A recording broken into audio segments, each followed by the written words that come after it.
नमो बुद्धाय मित्रांनो, आपल्या सर्वांचे आपल्या मनपसंत चॅनल मन शांतीवर स्वागत आहे. आपण भारतरत्न बोधिसत्व डॉक्टर बाबासाहेब आंबेडकर लिखित भगवान बुद्ध आणि त्यांचा धम्म या पवित्र ग्रंथाचे वाचन करीत आहोत. चला तर सुरू करूया आजच्या वाचनाला. भगवान बुद्धांचे विरोधक. उपभाग 1. मोहाकर्षाने धम्मदीक्षा देण्याचा आरोप. एकदा वैशालीच्या महावनातील कुटागारामध्ये भगवान बुद्ध वास्तव्यास होते. भद्दीय लिच्छवी तथागतांकडे त्यावेळी आला आणि म्हणाला, भगवान, लोक म्हणतात की श्रमण गौतम हा जादूगार आहे, मोहिनी विद्येचा जाणकार आहे आणि दुसऱ्या धर्माच्या लोकांना या मोहिनी विद्येने मोहित करतो. जे असे म्हणतात ते तथागतांबद्दल विपर्यस्त प्रचार करण्याचा त्यांचा हेतू असल्याचे ते अमान्य करतात. आम्ही लिच्छवीचे लोक ह्या आरोपांवर विश्वास ठेवित नाही, पण तथागतांना ह्या बाबत काय म्हणायचे आहे ते ऐकण्याची आमची इच्छा आहे. तथागत म्हणाले, भद्दीय, अफवा, परंपरा किंवा लोकप्रवाद ह्यावर विसंबून राहू नये. एखादी गोष्ट धर्मग्रंथात सांगितली आहे म्हणून ती मान्य करू नये. अमुक एक गोष्ट तर्कसिद्ध किंवा अनुमानावर आधारित किंवा बाह्य स्वरूपाने प्रतीत किंवा स्वमतानुकूल वाटली तर तेवढ्यानेच ती स्वीकारू नये. तुम्हाला ती न्याय वाटते एवढ्यावरूनच तिला मान्य करू नये.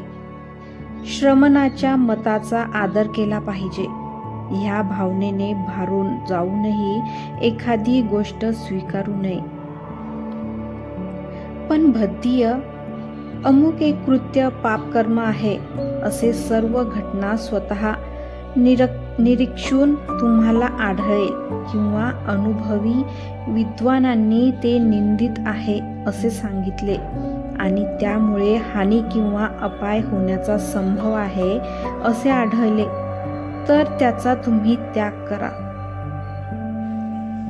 आता तुझ्या प्रश्नाबद्दल बोलायचे म्हणजे, भद्दीय, जे मजवर जादूटोणा करून किंवा मोहिनीद्वारे धर्म परिवर्तन करण्याचा आरोप करतात ते स्वतः महत्वाकांक्षी लोक नाहीत का? भद्दीय बोलला, होय भगवान, ते महत्वाकांक्षी आहेत. मग भद्दीय, लोभाने जिंकलेले गेलेले महत्वाकांक्षी लोक आपली महत्वाकांक्षा साध्य करण्यासाठी खोटे बोलण्यास किंवा पाप करण्यास कधी कचरतील का? नाही भगवान, ते कचरणार नाहीत, भद्दीय बोलला. आणि भद्दीय, जेव्हा कुविचार आणि सूड भावना अशा माणसाच्या मनात उत्पन्न होते तेव्हा त्याच्या महत्वाकांक्षेच्या आड येणाऱ्यावर आरोप करण्यास ते दुसऱ्यांना चिथावणी देणार नाहीत का? होय भगवान, देतील, भद्दीय बोलला. भद्दीय, माझ्या शिष्याला मी फक्त असा उपदेश करतो, प्रिय शिष्य, लोभयुक्त विचारांचे नियमन करून तू राहत जा. असे केल्याने कोणतेही लोभमूलक कार्य काया वाचा मने याद्वारे तुझ्याकडून घडणार नाही. द्वेष आणि अज्ञान यावर नियंत्रण ठेवून तू वाग. भद्दीय, जे श्रमण ब्राह्मण माझी निंदा करतात की श्रमण गौतम जादूगार आहे आणि त्याला जादूटोणा अवगत आहे, ज्या योगे परधर्मातील लोकांना तो भुलवतो, ते लबाड व खोटे बोलणारे आहेत. भगवान, आपली ही जादू मोठेच सौभाग्याचे लक्षण आहे. ह्या आपल्या जादूटोण्याने माझ्या प्रिय नातेवाईकांना भूल पडली असती तर किती बरे झाले असते. खात्रीने त्यामुळे त्यांना हित आणि सुख प्राप्त झाले असते. भगवान, जर सर्व ब्राह्मण, क्षत्रिय, वैश्य आणि शूद्र आपल्या ह्या मोहिनीने मोहून जातील तर दीर्घकालापर्यंत त्यांना हित आणि सुख नक्की प्राप्त होईल. खरे आहे भद्य, खरे आहे.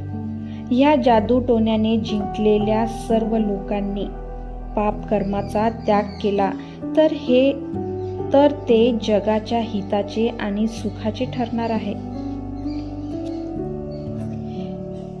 उपभाग 2. परोपजीवी असल्याचा आरोप. भगवान बुद्ध हे परोपजीवी असल्याचा आरोप केला जात असे की ते कष्ट करून स्वतःची उपजीविका न करता समाजावर आपल्या जीवनाचा भार टाकतात. असा आरोप आणि तथागतांचे त्यावर उत्तर खालीलप्रमाणे आहे. एकदा भगवान बुद्ध मगध देशातील दक्षिणगिरी प्रांतातील एक नाला नामक ब्राह्मणाच्या गावात वास्तव्याला होते. त्या काळी कृषी भारद्वाजाचे 500 नांगर शेतीसाठी जोडले जात असत. सकाळी लवकर चिवर घालून आणि भिक्षा पात्र घेऊन ज्या ठिकाणी भारद्वाज ब्राह्मण काम करीत होता त्या ठिकाणी तथागत गेले. त्यावेळी तिथे भोजनही आणण्यात आले होते. तेथे तथागत एका बाजूला उभे राहिले.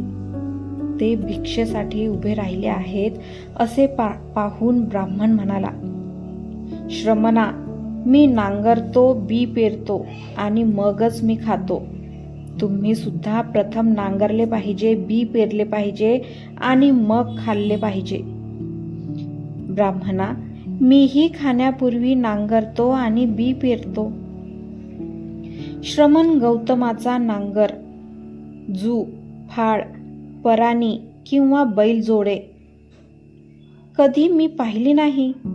तरीही आपण म्हणता की मी खाण्यापूर्वी नांगरतो आणि बी पेरतो. तुम्ही कृषीवल असल्याचा दावा करता, परंतु त्याबद्दलचे एकही साधन तुमच्याकडे दिसत नाही. तुम्ही कसलेली जमीन कुठे दिसत नाही. तुम्ही कशी शेती करता ते मला ऐकायचे आहे. श्रद्धा हे माझे बीज, तपस्या ही वर्षा, प्रज्ञा हे जू आणि नांगर, पाप भीरुता हा दंड, विचार ही जू बांधण्याची दोरी आणि दक्षता हा नांगर, फाळ आणि पराणी. तथागतांनी उत्तर दिले, वचन आणि कर्म यामध्ये दक्षता व भोजनात संयम ठेवून निरुपयोगी गवतापासून मी शेतीला जपतो आणि अंतिम आनंदाचे पीक उगवेपर्यंत मी सतत खपत असतो. अप्रमाद हा माझा पुष्ट बैल आहे, जो खडबडीत जमिनीला कचरत नाही आणि सरळ शांतीच्या मार्गाने, जिथे दुःखाचा लवलेशही नसतो, त्या अंतिम स्थानी मला तो घेऊन जातो. याप्रमाणे मी अमृताची शेती करतो. जो कोणी माझ्याप्रमाणे शेती करतो त्याच्या दुःखाचा अंत होतो. हे ऐकल्यावर ब्राह्मणाने काशाच्या पात्रात खीर घालून ती भगवान बुद्धांना अर्पण करावयास आणली आणि तो म्हणाला, श्रमण गौतम, हिचा स्वीकार करा. खरोखरच आपण कृषीवल आहात. आपण अमृताचे पीक काढता. तथागत त्यावर बोलले, गाथा म्हणून उपदेश करून जे प्राप्त होते ते घेणे मला निषिद्ध आहे. ते अखाद्य आहे. सिद्ध पुरुष अशा वृत्तीचे समर्थन करीत नाहीत. तथागतांना तर ती सर्वस्वी निषिद्ध आहे. जोपर्यंत धर्म विद्यमान आहे तोपर्यंत ही प्रथा टिकलीच पाहिजे. इतरही श्रमण ब्राह्मण आहेत. तशा पवित्र, शांतप्रवण, सत्प्रवृत्त श्रमण ब्राह्मणांना ते दे. त्याने तुला पुण्यलाभ होईल. तथागतांचे हे शब्द ऐकून तो ब्राह्मण त्यांच्याकडे गेला आणि त्यांच्या चरणी मस्तक ठेवून म्हणाला, श्रमण गौतम, अद्भुत खरोखरच हे अद्भुत आहे. जसा एखादा माणूस एखादी पडलेली वस्तू पुन्हा उभी करतो, किंवा एखादी गुहा प्रकट करतो, किंवा एखाद्या अधपतित पुरुषाला उपदेश करतो, किंवा एखादी गोष्ट सांगतो, किंवा एखाद्या पथभ्रष्ट माणसाला योग्य मार्गदर्शन करतो, किंवा डोळस माणसाला सभोवतालचे जग दिसावे म्हणून अंधारात दीप पेटवितो, तसेच तथागतांनी मला नाना प्रकारांनी आपला धर्म स्पष्ट करून सांगितला. बुद्ध, धम्म आणि संघ ह्यांचा आश्रय मी स्वीकारतो. तथागतांनी मला प्रवज्जा आणि उपसंपदा देण्याचा अनुग्रह करावा. अशा प्रकारे कृषीवल भारद्वाजाने प्रवज्जा व उपसंपदा ग्रहण केली. मित्रांनो, आजचे वाचन आज आपण इथेच थांबवूया. धन्यवाद. तेरा मंगल, तेरा मंगल,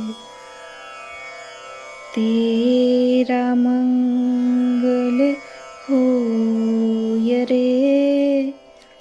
सबका मंगल, सबका मंगल, सबका मंगल